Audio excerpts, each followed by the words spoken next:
La veille d'Halloween en 2012, dans une petite ville du Michigan, les enfants se préparent à se déguiser en monstres, sans savoir qu'un vrai prédateur rôde dans l'ombre. Sauf que c'est pas un tueur ordinaire. Non, lui il attend que ses victimes soient enfin mortes pour pouvoir les posséder. L'homme a passé des nuits entières à regarder des sites internet immondes, en pensant à une femme de son entourage. Une femme qui ne se doute de rien et qui a justement laissé la porte arrière de son logement déverrouillée. Vous l'avez compris, je vais vous raconter une histoire dans laquelle Halloween a vraiment tourné au cauchemar. Et ça va pas être joli.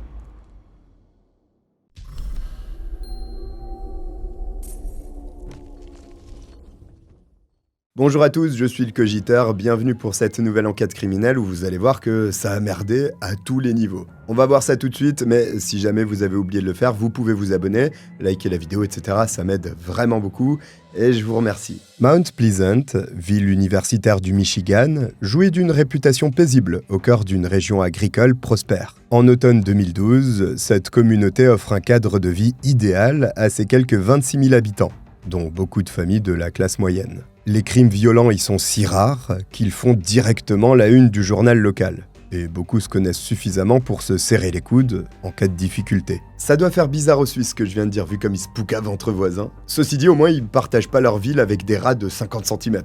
Bon, mais c'est à Mount Pleasant où il n'y a pas de rats ni de délation que vit Rebecca Jane Gay, une jeune femme de 24 ans née le 26 mars 1988 à Midland, une ville voisine réputée pour ses industries chimiques. Elle grandit dans une famille stable et aimante, pour laquelle les valeurs traditionnelles et la foi comptent plus que tout. Ses parents, Thomas et Sally, sont de véritables piliers pour leurs 4 enfants, et leur inculquent le respect d'autrui, ainsi que l'importance du travail bien fait. La fratrie est composée de Deborah, James, Aaron et enfin Rebecca, affectueusement surnommée Becca Boo par ses proches. La Benjamine est une brillante élève. Pour autant, elle ne délaisse pas ses activités sportives ou bénévoles. Tout comme son père, Thomas, Rebecca est d'ailleurs une grande passionnée d'équitation. Après la fin de ses études secondaires à Bullock Creek High School en 2007, elle fait un choix assez pragmatique. En gardant à l'esprit qu'un cursus universitaire serait à la fois long et coûteux, elle s'inscrit à l'In-Session School of Cosmetology pour apprendre le métier de coiffeuse. Après l'obtention de son diplôme, Rebecca décroche un emploi dans un salon de coiffure de la chaîne Borix Hair Care. Mais en 2008, alors qu'elle n'a que 20 ans, sa vie prend un tournant majeur. Cette année-là, elle tombe enceinte d'un dénommé Chad, son compagnon de l'époque. Mais leur relation se casse la figure peu après l'annonce de la grossesse. Rebecca choisit tout de même de garder l'enfant, un garçon, qui voit le jour l'année suivante. À sa naissance, Conway Cliff Kelly devient instantanément le centre de l'univers de sa mère. Rebecca l'élève en lui transmettant les valeurs qu'elle a héritées de ses propres parents, tout en lui faisant découvrir la chrétienté, qui occupe une place centrale dans sa vie. Parallèlement à son quotidien de maman, la jeune femme entreprend de reconstruire sa vie sentimentale, avec une grande prudence. Elle n'ouvre d'ailleurs son cœur à personne, jusqu'à sa rencontre fortuite avec Aaron Quinn en juin 2011, lors d'un barbecue organisé par des amis communs. Cet homme de 28 ans, au caractère posé et attentionné, travaille comme technicien de maintenance dans une usine de fabrication de pièces automobiles. Contrairement à beaucoup d'individus de son âge, qui auraient pu être rebutés par la présence d'un si jeune enfant, Aaron accepte Conway d'emblée. Il ne considère pas le fils de Rebecca comme un obstacle à leur relation, et s'en occupe comme s'il était son propre enfant. Initialement réservé face à cet homme susceptible de lui voler sa maman, Conway développe assez vite une affection sincère pour Aaron. À l'automne 2012, ce dernier demande Rebecca en mariage, et elle accepte de l'épouser. Après ça, le couple forme des projets d'avenir concrets. Union dans l'église que fréquente Rebecca, achat d'une maison avec jardin, et peut-être même agrandissement de la famille, si leurs finances le permettent. Côté professionnel, la jeune maman prend une décision importante, en quittant le salon où elle travaille pour rejoindre l'équipe du magasin Goodwill de Mount Pleasant.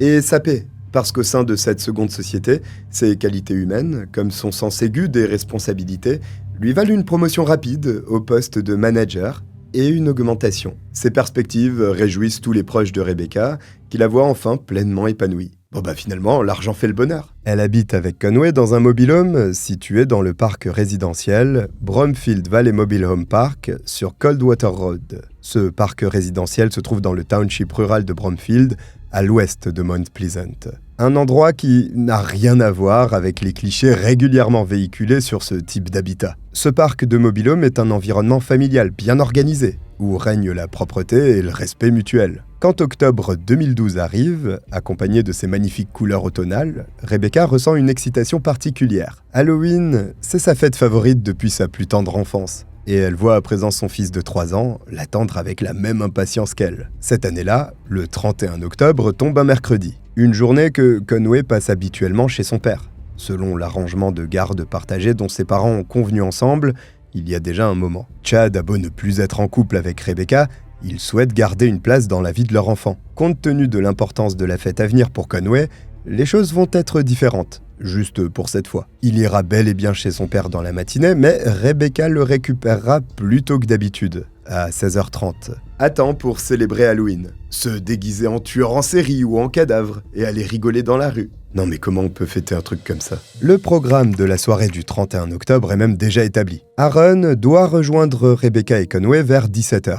Pour qu'ils puissent faire le traditionnel tour du quartier ensemble et récolter un maximum de bonbons. Il ne reste plus qu'une chose à finaliser pour que tout soit prêt le jour J. Pour ce faire, Rebecca doit passer un coup de fil à John White, le fiancé de sa mère, le 30 octobre. Après avoir divorcé de Thomas, le père de ses 4 enfants, Sally a retrouvé l'amour auprès de cet homme de 55 ans, un an auparavant. John est le pasteur d'une petite communauté religieuse et le couple est installé dans le même parc résidentiel que Rebecca, à quelques dizaines de mètres de chez elle. Lors des repas du dimanche partagés avec ses proches, Sally rayonne quand elle parle de son compagnon. Il faut dire que John s'est rapidement rendu indispensable auprès d'elle, et même de sa famille. Étant donné qu'ils sont voisins, Rebecca lui confie Conway de temps en temps, quand elle doit travailler le week-end ou veut passer une soirée en tête-à-tête avec Aaron. Le gamin semble d'ailleurs parfaitement à l'aise avec celui qui est voué à devenir son grand-père par alliance. Halloween n'étant pas un jour férié, Rebecca doit se rendre au travail, et elle commence assez tôt. Raison pour laquelle elle demande à John s'il veut bien amener Conway à son père à sa place. Je dis « à » et pas chez son père, parce que ses parents ont pour habitude de se donner rendez-vous sur le parking d'un supermarché de la ville, pour le récupérer ou le ramener. John accepte sans aucun problème de rendre ce service à Rebecca.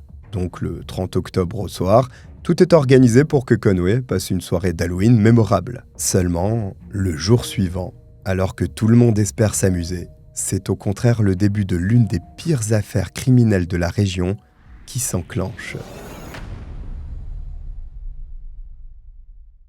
Lorsque le soleil se lève sur Mount Pleasant le 31 octobre 2012, il perce à travers les nuages gris qui annoncent une journée fraîche et humide, typique des automnes du Michigan, ou de toute une journée en Bretagne. Dans le Bromfield Valley Mobile Home Park, le calme règne à cette heure matinale. En cette journée d'Halloween, une charge de travail considérable attend Rebecca chez Goodwill. L'affluence liée à cette fête génère toujours une activité intense. Elle doit donc superviser son équipe et gérer l'inventaire des costumes qui seront vendus à la dernière minute.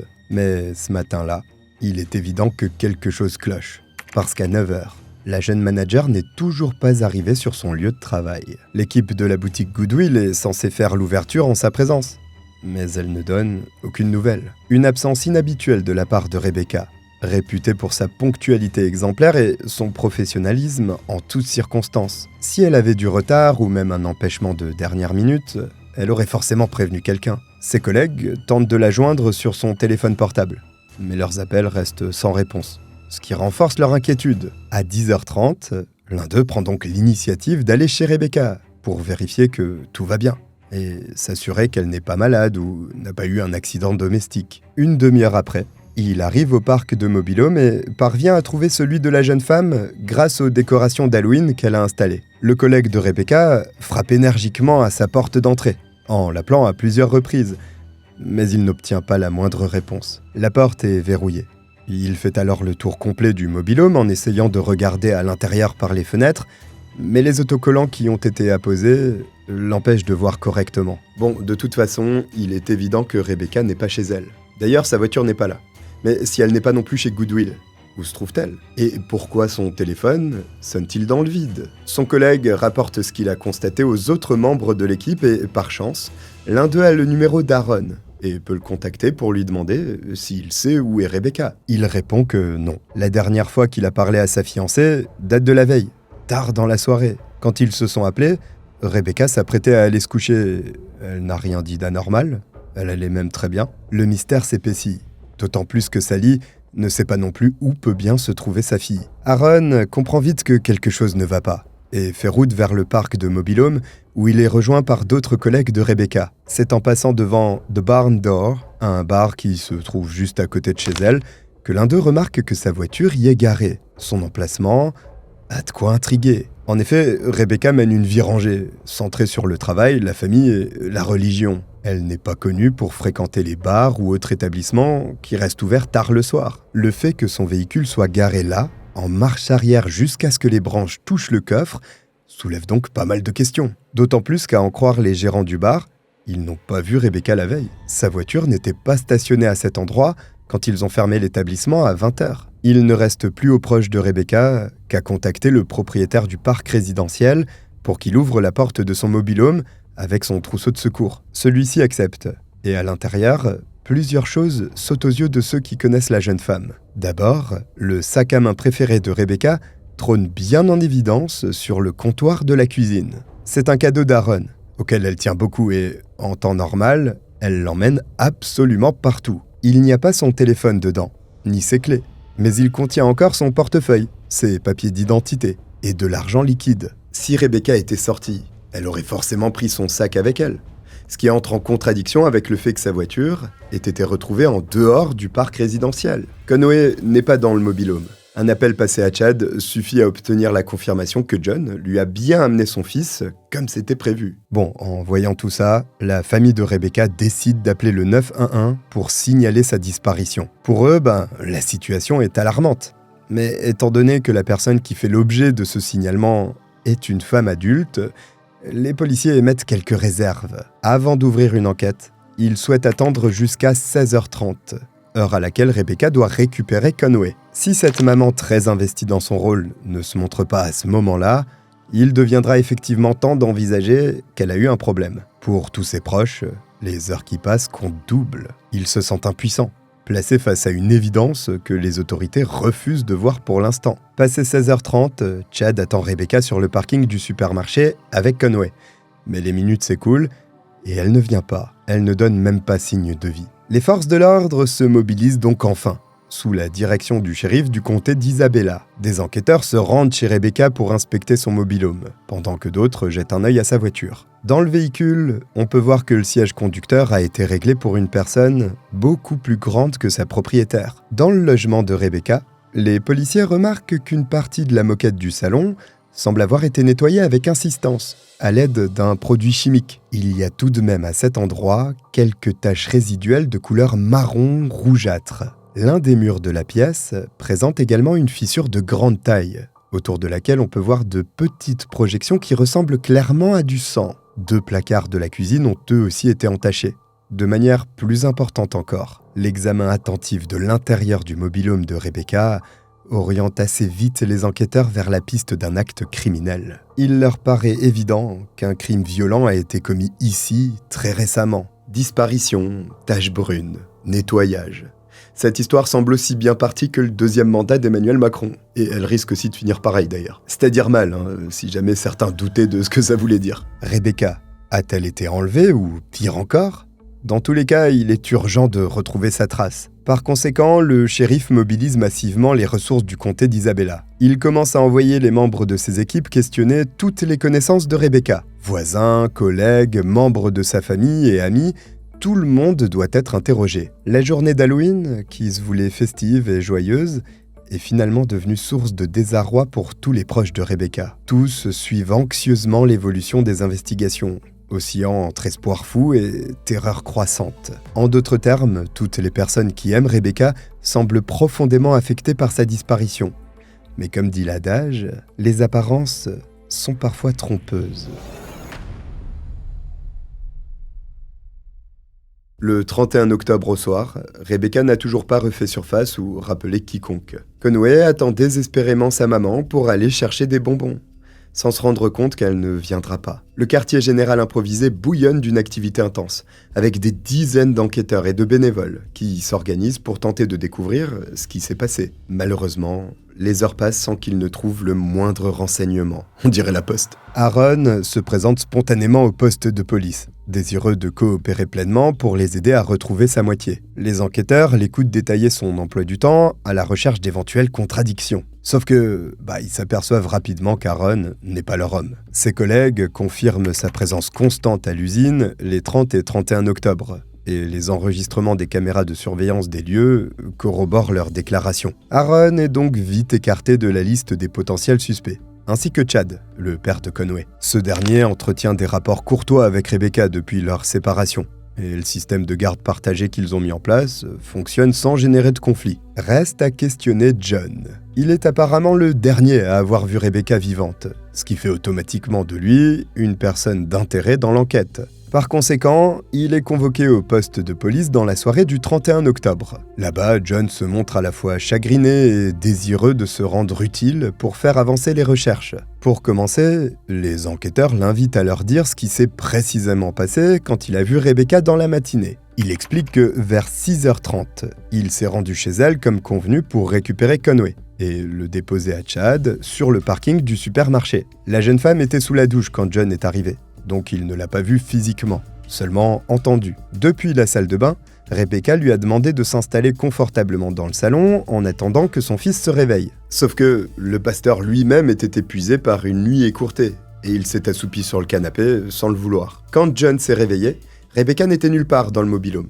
Il a donc supposé qu'elle était discrètement partie au travail. Conway s'est levé aux alentours de 8h. John l'a aidé à s'habiller et à prendre son petit déjeuner. Puis il l'a emmené retrouver son père une demi-heure plus tard. Il précise qu'il a appris la disparition de Rebecca en même temps que Sally, plus tard dans la matinée. Bon, cette version des faits paraît cohérente et plausible. Seulement, plusieurs détails intriguent les enquêteurs. D'abord, ils remarquent la présence d'égratignures récentes sur le nez et les mains de John. Il leur explique qu'il doit ses blessures à des travaux, comme il en fait souvent. Plus précisément, à une étagère métallique qui lui est tombée dessus dans son logement, alors qu'il essayait de la réparer dans la nuit du 30 au 31 octobre. La famille de Rebecca adore John, mais en se renseignant, les policiers découvrent qu'auprès de certaines personnes, il n'a pas forcément bonne presse. Voisins ou membres de sa congrégation, certains soulignent qu'il a tendance à forcer sur la bouteille, et plusieurs femmes affirment se sentir mal à l'aise en sa présence. John a même dit ouvertement qu'il trouvait Rebecca très jolie. Et il dit pas ça comme un futur beau-père parlerait de la fille de sa fiancée, mais plus comme un pervers squatteur de club de strip. Un voisin du parc résidentiel révèle aussi aux enquêteurs que le pasteur coupe régulièrement à travers sa cour pour aller chez elle, une rue plus loin. Bon, on va être honnête, ces témoignages craignent à mort. En plus, durant son interrogatoire, John hésite sur certains détails et corrige plusieurs de ses affirmations initiales, y compris les horaires liés à ses différentes activités. Une attitude suspecte de la part d'un témoin qui se dit sincère. Mais bon, au départ, tout le monde dit qu'il est innocent, coupable comme non coupable. La plupart des voisins de Rebecca, John et Sally, dormaient profondément à l'heure où elle a disparu, et ils n'ont rien remarqué d'anormal. Sauf qu'un homme était dehors vers 9h, dans la matinée du 31 octobre. Il confirme avoir croisé John à ce moment-là, et précise qu'il a remarqué la présence d'égratignures sur son nez. Le pasteur semblait très stressé. Il a dit à son interlocuteur que Rebecca s'était mystérieusement volatilisée et proposé d'organiser des battues bénévoles. Les enquêteurs, eux, trouvent John étonnamment calme et maître de lui-même pour quelqu'un censé s'inquiéter du sort de sa future belle-fille. Il exprime certes une angoisse verbale, mais il manque cette émotion brute, généralement visible chez une personne sincèrement affectée par une nouvelle dramatique. Les policiers décident donc de vérifier tous les éléments du témoignage de John, en commençant par aller chez lui pour jeter un œil sur l'étagère qui est prétendument tombée. Il les accueille sans problème dans le mobil-home modestement meublé qu'il partage avec Sally, où une étagère métallique gît au sol dans un angle de la pièce principale. Elle est entourée d'objets éparpillés qui semblent avoir chuté avec elle.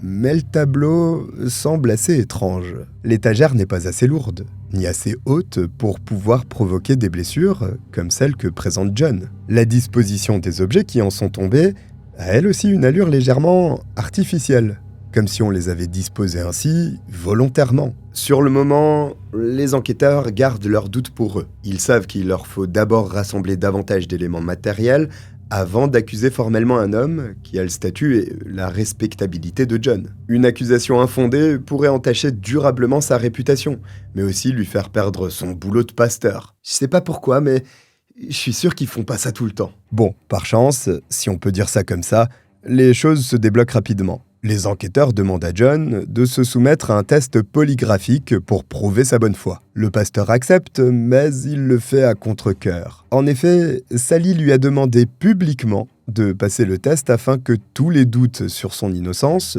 puissent être dissipés. Son insistance a fini par avoir raison des réticences de John. Cependant, une fois en route vers Lansing, la ville où doit avoir lieu le test, l'homme révèle aux enquêteurs pourquoi il a tant rechigné à y être soumis. Il avoue avoir été libéré de prison 5 ans plus tôt, après avoir été condamné parce qu'il a joué de malchance. John explique qu'il était avec l'une de ses amies quand elle est morte d'une overdose, et qu'il a été condamné à 2 ans d'emprisonnement pour ça. Il dit qu'il ne cache le fait qu'il a un casier judiciaire à personne, et admet qu'il a fait beaucoup d'erreurs avant de trouver Dieu, plusieurs années en arrière. En d'autres termes, avant de devenir pasteur, John était une racaille, et il l'assume. Bon, c'est effectivement une raison valable pour avoir peur de passer au détecteur de mensonges. Une question orientée sur un éventuel passé criminel aurait probablement posé un problème au pasteur /tolard. L'ennui, c'est que même après avoir averti les enquêteurs à ce sujet en amont, il échoue lamentablement au test polygraphique.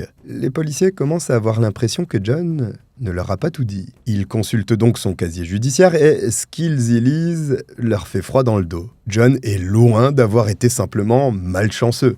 Il traîne derrière lui des casseroles qui ne sont vraiment pas jolies. C'est un prédateur, déjà condamné 2 fois, dont une pour homicide involontaire. Fort de ces informations troublantes, les enquêteurs demandent des mandats de perquisition afin de pouvoir fouiller son domicile et son véhicule. Une équipe investit sa caravane, accompagnée de techniciens spécialisés dans la recherche d'indices matériels. Après leur arrivée, les policiers ne tardent pas à découvrir des éléments qui laissent penser que John est potentiellement impliqué dans la disparition de Rebecca. Il y a des traces de sang sur et dans la benne de son pick-up, mais aussi un collier cassé appartenant à la jeune femme. Dans le mobil-home, il y a également 2 culottes semblant appartenir à Rebecca, dont une dans une poubelle. Face à cette montagne de preuves, les enquêteurs qui sont toujours avec John en salle d'interrogatoire lui mettent la pression, notamment en jouant sur ses sentiments pour Sally. Ils lui disent qu'elle mérite de savoir ce qui est arrivé à sa fille. Dans la nuit du 1er novembre, John craque psychologiquement et demande un avocat, avant d'accepter de négocier. Il propose de leur révéler l'emplacement du corps de Rebecca ainsi que tous les détails de son crime, contre la possibilité de passer un appel à Sally pour s'excuser et lui dire au revoir. Pas sûr que des excuses suffisent quand tu viens de massacrer la fille de quelqu'un. John promet également de plaider coupable si on lui promet un placement à l'isolement quand il sera incarcéré. Et quand un homme demande à être placé d'office à l'isolement, c'est clairement qu'il a fait des trucs assez horribles. Parce qu'en fait, l'intérêt de l'isolement, c'est d'éviter d'être saucissonné par les autres prix Nobel. Aux premières heures de la journée, John conduit personnellement les enquêteurs jusqu'à la dépouille de sa victime, abandonnée au croisement de Pickard Road et Coldwater Road. Le corps sans vie de Rebecca est emballé dans un sac, partiellement caché derrière des arbres. Une triste découverte qui met fin à près d'1 journée d'angoisse et de recherches intensives. La jeune femme de 24 ans est entièrement nue. Son visage porte des traces évidentes de coups, et une marque rouge autour de sa nuque prouve qu'elle a été étranglée. Ce crime sordide plonge immédiatement Mount Pleasant dans l'horreur et transforme définitivement une enquête pour disparition inquiétante en enquête pour meurtre avec circonstances aggravantes. Le corps est immédiatement transporté vers Grand Rapids pour y subir une autopsie complète. Les premiers examens externes confirment les soupçons des enquêteurs sur les circonstances particulièrement atroces du meurtre perpétré par John. Rebecca a été violemment frappée à la tête avec un objet contondant à de multiples reprises. Puis un lien en plastique a été serré autour de son cou jusqu'à ce qu'elle meure. Une méthode qui témoigne d'une volonté délibérée de la faire souffrir.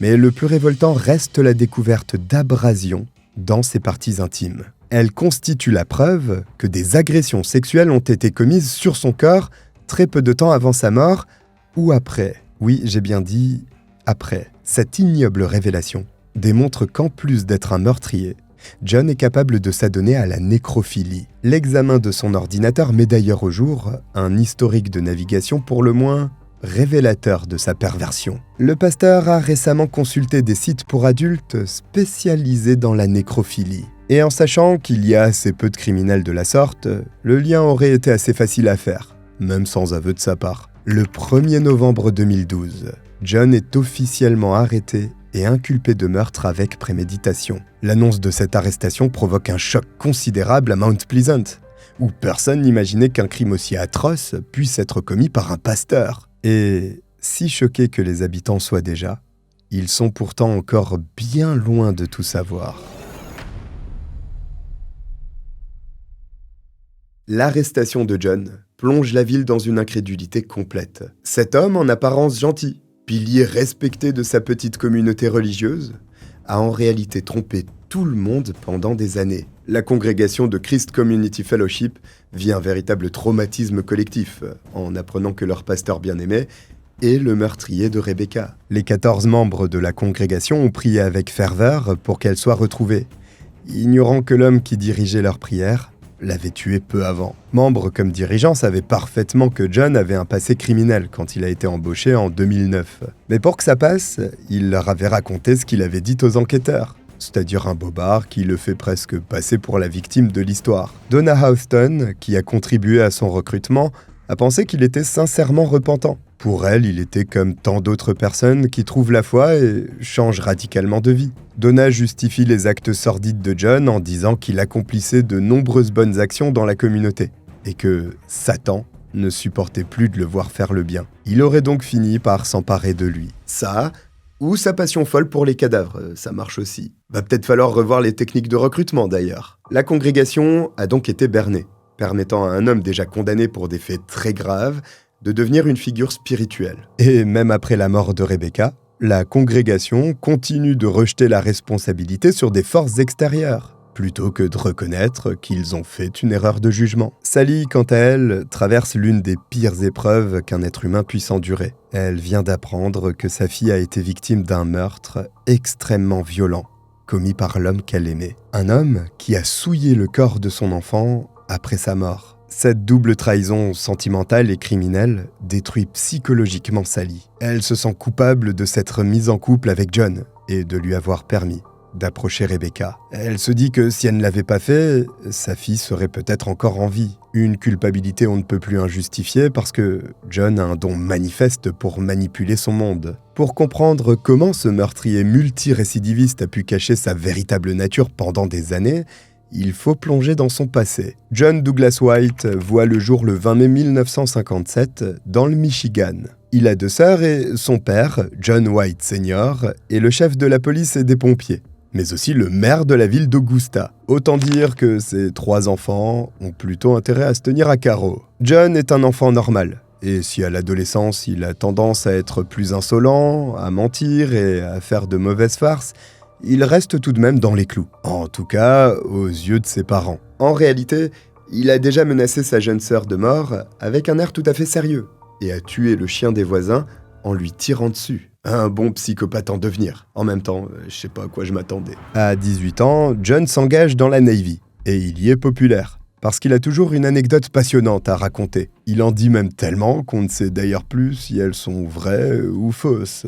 John dit par exemple à qui veut bien l'entendre qu'un soir, il a voulu coucher avec une femme, mais que, juste avant de passer à l'acte, il s'est aperçu que c'était un homme. Énervé par cette découverte indésirable, John l'aurait sévèrement battu. Une histoire qui, curieusement, ne fait pas rire tout le monde. Une fois son contrat arrivé à terme, John retourne à la vie civile, dans le Michigan, et commence à sortir avec Yvonne, l'une des amies de sa petite sœur. Ce dernier se garde bien évidemment de lui dire qu'il nourrit des pensées très sombres et des fantasmes violents. John déteste les femmes et se débrouille pour que personne ne le remarque. Sauf que ça n'empêche pas cette haine, alliée à la frustration sexuelle qu'il accumule peu à peu, de créer une pression psychologique qui devient insupportable avec le temps. Sans surprise, il finit donc par céder à ses pulsions. Début 1980, John franchit définitivement la ligne rouge qui sépare l'envie malsaine du passage à l'acte criminel. Il n'a encore que 22 ans et vit avec sa femme à Battle Creek,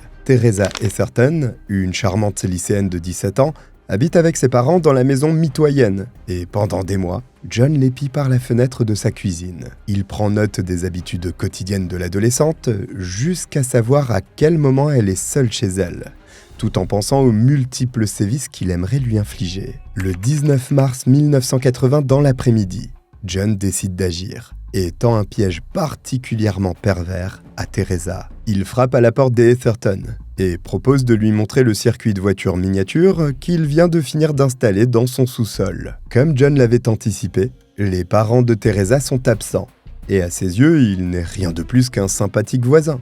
Marié qui plus est, vu qu'il a épousé Yvonne entre-temps. L'adolescente le connaît depuis des années et accepte son invitation sans aucune méfiance. Mais dès qu'ils sont seuls dans le sous-sol de sa maison, John se jette brusquement sur sa victime. Il tente d'abord de l'étrangler à main nue, mais elle résiste courageusement et se débat comme une furie, ce qui pousse son agresseur à sortir un couteau de cuisine. John commence à poignarder frénétiquement Teresa et la frappe 15 fois au niveau du torse, du dos et des bras. Tout en administrant ces coups qui se veulent mortels, il sourit. John dit froidement à Teresa qu'elle va mourir et qu'il est désolé qu'elle doive partir comme ça, mais que...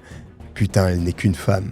Sauf que l'adolescente est bien décidée à ne pas rendre l'âme ce jour-là. Malgré ses nombreuses et graves blessures, elle repousse John et remonte péniblement l'escalier. Elle titube et perd énormément de sang, mais animée par un puissant instinct de survie, Teresa réussit à s'échapper de ce sous-sol de l'horreur. Elle court jusqu'à chez elle, en hurlant à l'aide, alertant immédiatement tout le voisinage. La victime est transportée d'urgence à l'hôpital de Battle Creek, dans un état critique, et survit grâce à l'intervention rapide des secours. John est interpellé dans l'heure qui suit. La police le trouve chez lui en train de nettoyer les traces de sang dans son sous-sol. Il ne nie pas les faits, mais tente d'invoquer la folie temporaire pour échapper à ses responsabilités pénales. Le tribunal de Battle Creek le condamne tout de même pour tentative de meurtre avec préméditation. John écope d'une peine allant de 5 ans à 10 ans de prison ferme. Malheureusement, cette condamnation ne résiste pas au recours exercé par la défense, qui parvient à faire casser le jugement pour vice de procédure en 1983. L'argument ? Son premier avocat ne l'a pas assez bien défendu. Il n'a pas plaidé l'irresponsabilité pour trouble mental, alors que John le voulait. Il souhaitait évidemment s'en servir pour essayer de justifier sa violence démente. L'homme est donc libéré après avoir purgé seulement 2 années de prison. Et cerise sur le gâteau, il ne fait l'objet d'aucune mesure de surveillance à sa sortie. Cette libération précoce scandalise la famille Etherton et toutes les personnes qui connaissent les détails de la tentative de meurtre barbare subie par Teresa. Mais en 1983, John est libre comme l'air et reprend tranquillement le cours de sa vie avec sa femme. Et là, vous êtes sûrement prêt à bombarder le clavier en vous demandant comment il a fait pour qu'elle reste avec lui après ça. Sans surprise, John a embobiné Yvonne, en lui disant qu'il était descendu avec Teresa au sous-sol pour fumer de l'herbe avec elle. Comme si de base, c'était normal qu'un homme adulte se drogue avec une adolescente, mais bon, passons. Il a expliqué qu'elle s'est ensuite jetée sur lui avec un couteau, sur un coup de folie, juste parce qu'elle voulait le reste de sa réserve. Selon ses dires, John n'a fait que se défendre. Se faire passer pour la victime devient peu à peu sa marque de fabrique.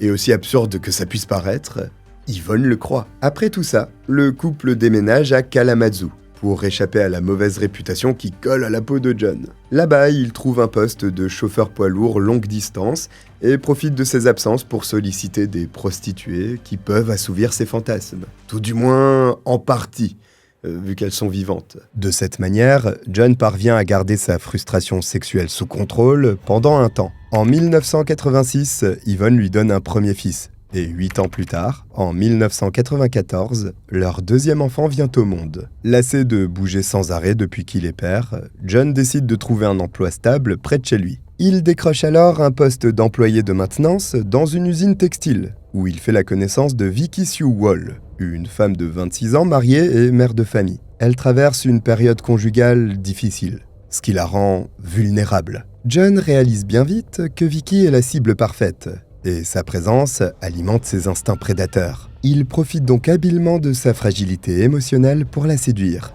et sa stratégie de manipulation fonctionne à merveille. Vicky finit par céder aux avances de John, et entame avec lui une liaison extra-conjugale secrète qui dure plusieurs mois. Il pense avoir trouvé la bonne personne pour assouvir ses fantasmes. Vicky est elle aussi déjà mariée, En plus, elle est discrète et affectivement dépendante de lui. Sauf qu'il se trompe lourdement sur les intentions de sa maîtresse.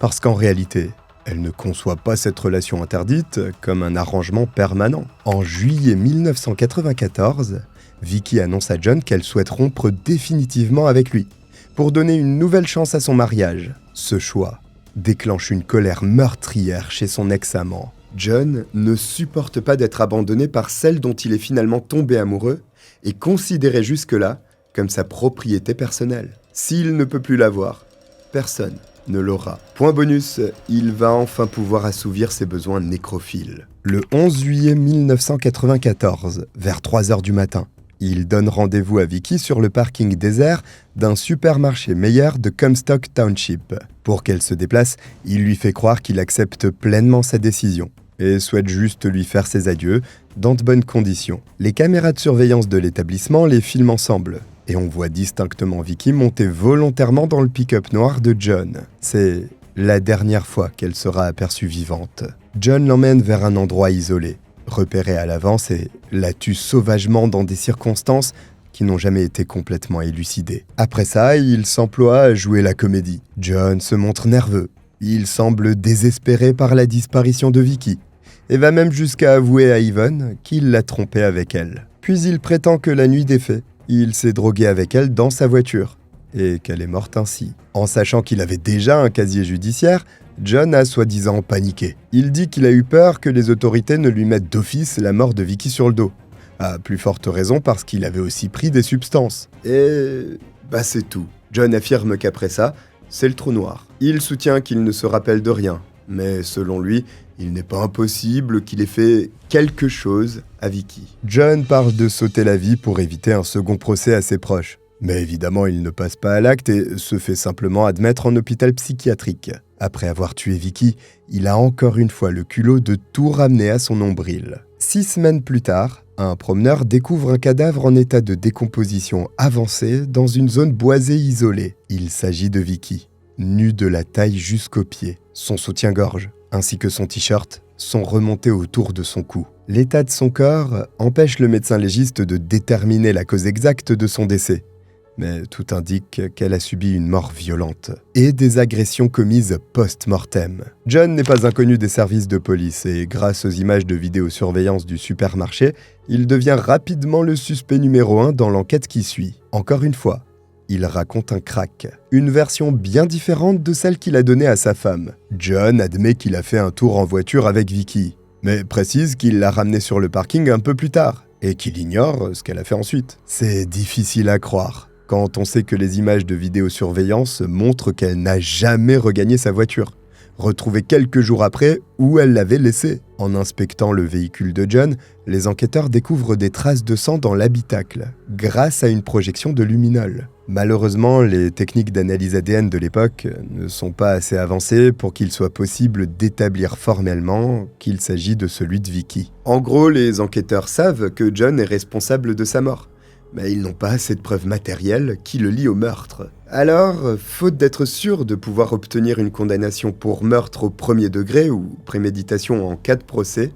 le procureur accepte la négociation d'un accord de plaidoyer. John plaide nolo contendere pour homicide involontaire, une procédure qui équivaut à un aveu de culpabilité sans reconnaissance formelle des faits. Je suis coupable, mais j'ai pas fait ça.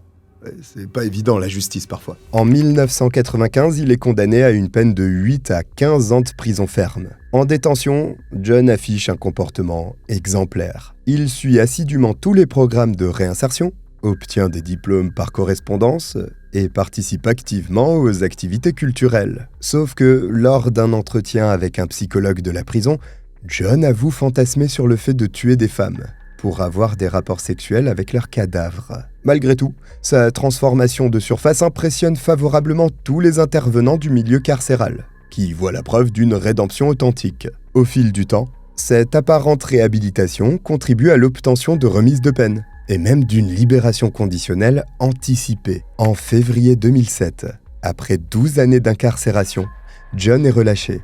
Encore une fois, sans surveillance. Non mais, il n'y avait pas écrit tentative de meurtre, meurtre et viol de cadavre dans le dossier? Le psy de la prison, il s'est vraiment dit « Ouais, c'est bon, on tente, on le remet en liberté ?» Bref, À 50 ans, il doit reconstruire entièrement sa vie, parce qu'après sa seconde condamnation, sa femme a demandé le divorce et ses enfants refusent à présent tout contact avec lui. John se retrouve donc seul, avec un passé criminel lourd et des pulsions meurtrières intactes. C'est à ce moment-là qu'il décide d'utiliser la religion pour se réintégrer socialement. John réalise que ça pourra sûrement lui permettre de dissimuler qui il est vraiment, et que la foi peut même l'aider à gagner la confiance de personnes naïves. Il développe alors rapidement une vaste connaissance de la Bible, ainsi qu'une capacité oratoire remarquable. Une fausse conversion religieuse dont il a bien l'intention de se servir pour dénicher de nouvelles victimes. Il trouve la planque parfaite au sein de Christ Community Fellowship, une petite congrégation de Mount Pleasant. Elle traverse une période difficile et cherche un pasteur pour remplacer le leur, qui vient de partir. John postule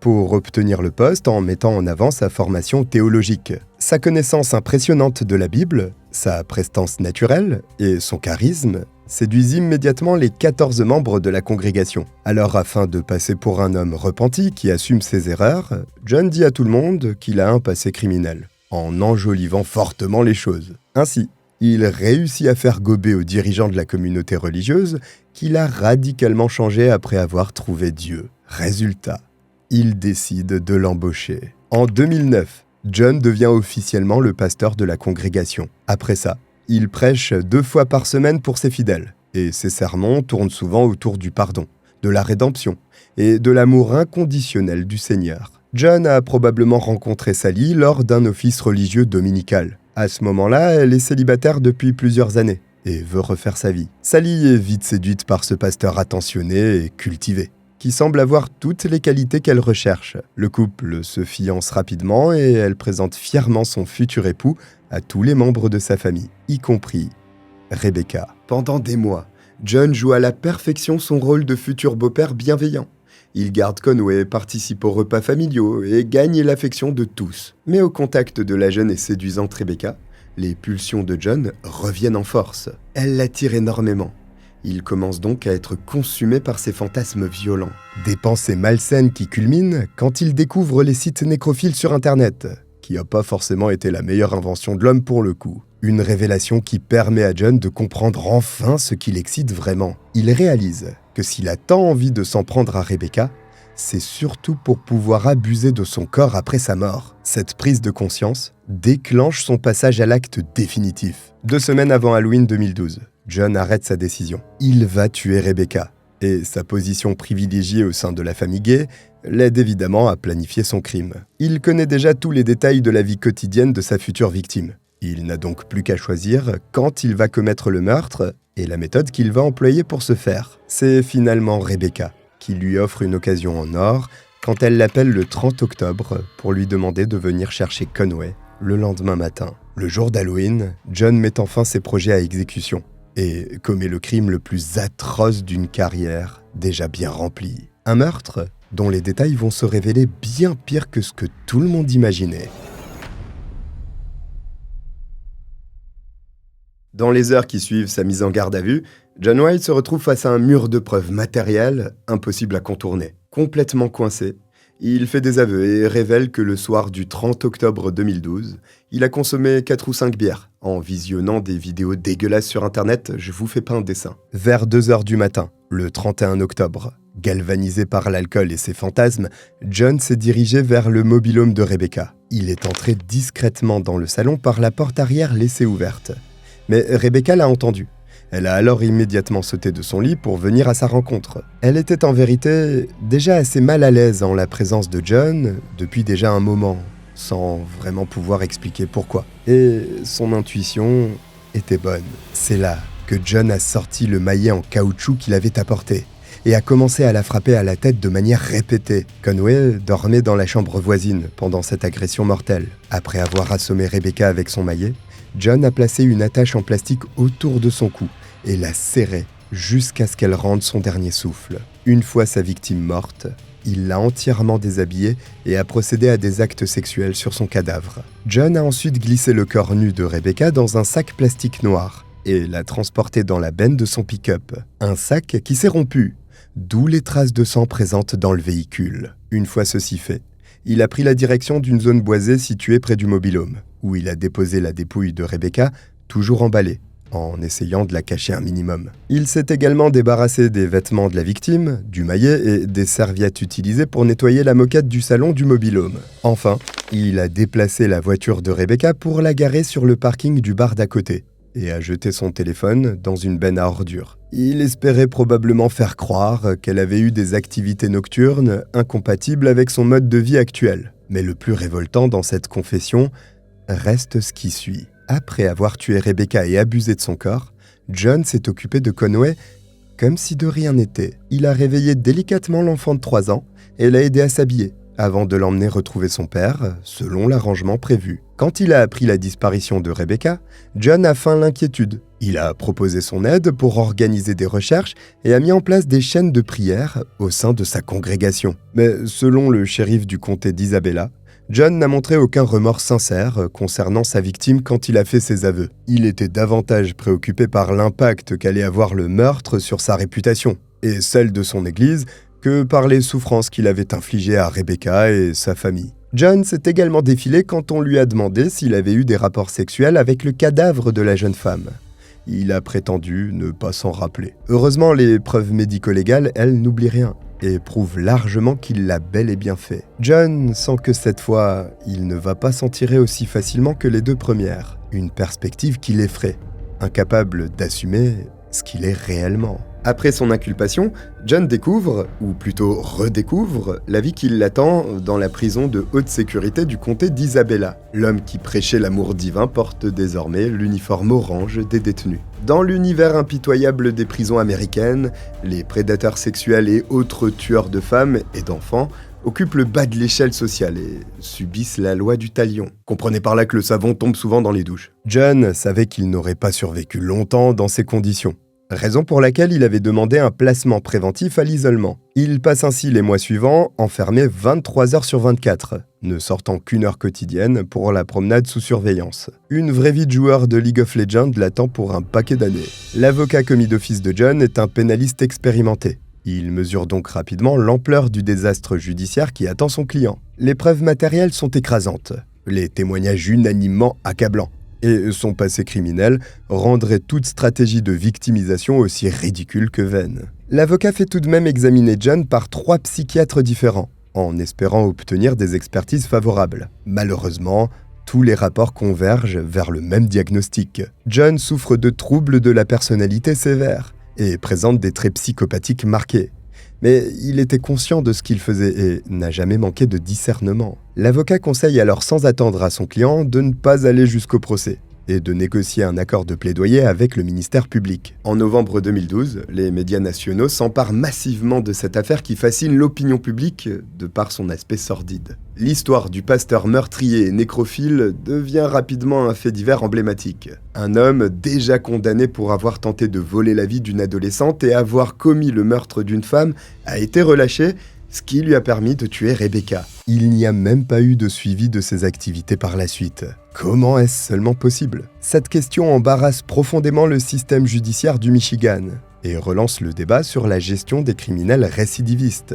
Les négociations entre l'accusation et la défense s'ouvrent officiellement en janvier 2013. L'avocat de John propose un accord de plaidé coupable, en échange d'une peine de prison à perpétuité. La famille Gay refuse que tous les détails sordides du meurtre de Rebecca soient énumérés dans une salle d'audience comble. Ils veulent éviter un procès traumatisant. Par conséquent, le procureur décide d'accepter la proposition de l'avocat de John. En mars 2013, il comparaît devant le tribunal pour formaliser cet accord. John plaide officiellement coupable de meurtre au second degré, reconnaissant sa responsabilité pénale dans la mort de Rebecca. Il accepte également la qualification de récidiviste, une circonstance aggravante majeure. Le 18 avril 2013 restera à jamais gravé dans l'histoire judiciaire du comté d'Isabella comme le jour où justice a été rendue à Rebecca. John arrive au tribunal escorté par 6 adjoints du shérif. Son visage ne trahit aucune émotion particulière, comme s'il était là pour assister au procès de quelqu'un d'autre. Sally prend la parole en premier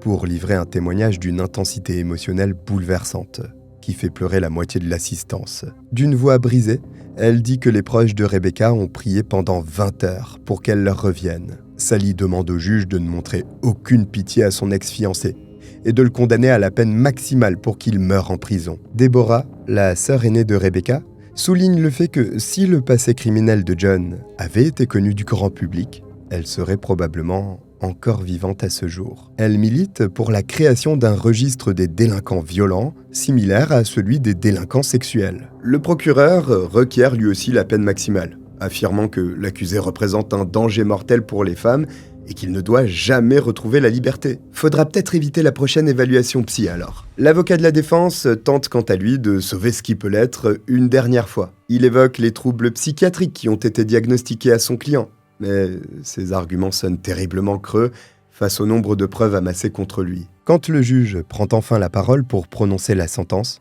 il condamne John à une peine de 56 ans et 3 mois à 85 ans d'emprisonnement ferme. Cette condamnation équivaut de facto à la prison à vie pour le meurtrier, qui a déjà 55 ans. John est transféré vers la prison d'État de haute sécurité d'Ionia, mais il ne supporte pas cette perspective d'enfermement définitif. Refusant jusqu'au bout d'assumer les conséquences de ses actes criminels, l'homme qui a ôté la vie à 2 femmes innocentes va prouver une dernière fois sa lâcheté fondamentale. Dans la nuit du 28 août 2013, soit 4 mois seulement après sa condamnation, John se pend dans sa cellule avec un drap noué autour d'une barre métallique. Un gardien le découvre vers 4 heures du matin lors de sa ronde nocturne.